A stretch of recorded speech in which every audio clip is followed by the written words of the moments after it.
আসসালামু আলাইকুম রহমতুল্লাহি ওয়া বারাকাতুহু।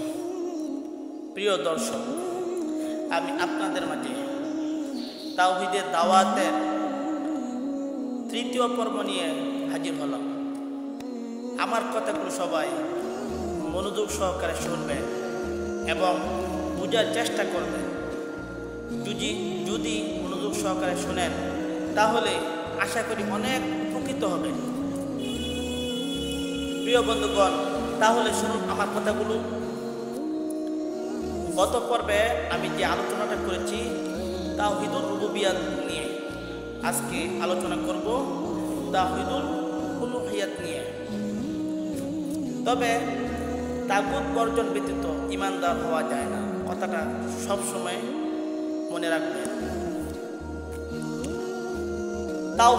তাওহীদুল উলুহিয়াত অর্থাৎ ইলাহ বা ইবাদতের যোগ্য ও হুকুমদাতা হিসাবে শুধু আল্লাহকে স্বীকার করা। কাকে স্বীকার করা? আল্লাহকে স্বীকার করা। ইবাদতমূলক যত কর্মকাণ্ড রয়েছে সব একনিষ্ঠভাবে আল্লাহর জন্য নির্ধারণ করা।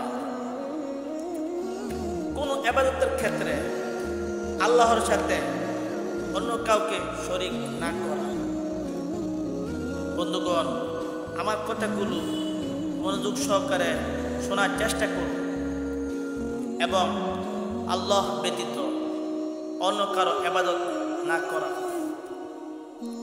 হুকুমদাতা হিসাবে আল্লাহকে মানা, আল্লাহর হুকুমের সাংঘর্ষিক অন্য কারো হুকুম না মানা। যেমন দোয়া করতে হলে শুধু আল্লাহর কাছে দোয়া করা। কার কাছে দোয়া করা? আল্লাহর কাছে দোয়া করা। ভয় শুধু আল্লাহকে পাওয়া। আশা শুধু আল্লাহ তাআলার দরবারেই করা।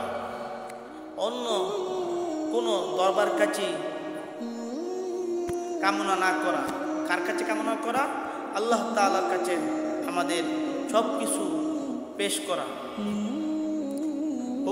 হুকুমত শুধু আল্লাহরই মানা। কুরআনে পাকে ইরশাদ হচ্ছে, ইয়া আইয়ুহান নাসু উবুদু রাব্বাকুমুল্লাযী খালাকাকুম ওয়াল্লাযীনা মিন ক্বাবলিকুম লাআল্লাকুম তাত্তাকুন।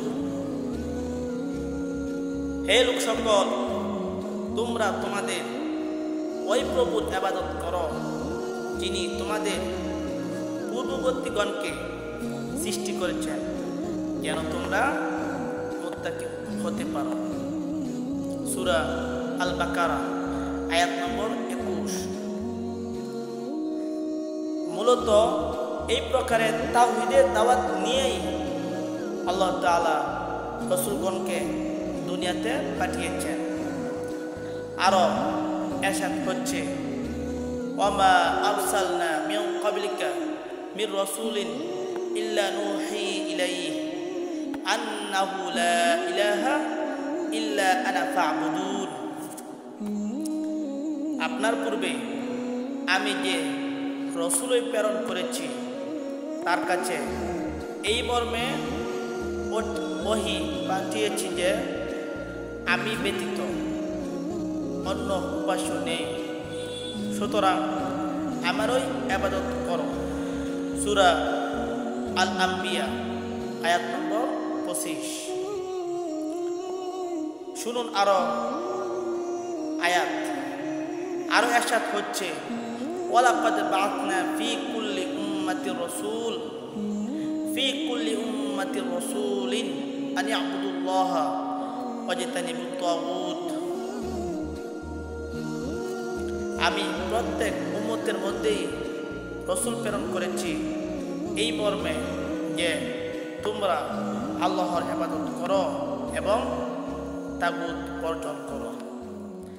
তাহলে আমাদের কি করতে হবে? তাগুত বর্জন করতে হবে। তাগুত না বর্জন করা পর্যন্ত আমরা সঠিকভাবে ঈমানদার হতে পারবো না। প্রিয় বন্ধুগণ, আগামী পর্বে কালিমা রুকন নিয়ে আবার হাজির হব ইনশাআল্লাহ। সবাই এই পর্যন্ত অপেক্ষায় থাকেন। আর এতক্ষণ আমার কথাগুলো যারা শুনেছেন সবাইকে আল্লাহ পাক আমল করার তৌফিক দান করুন।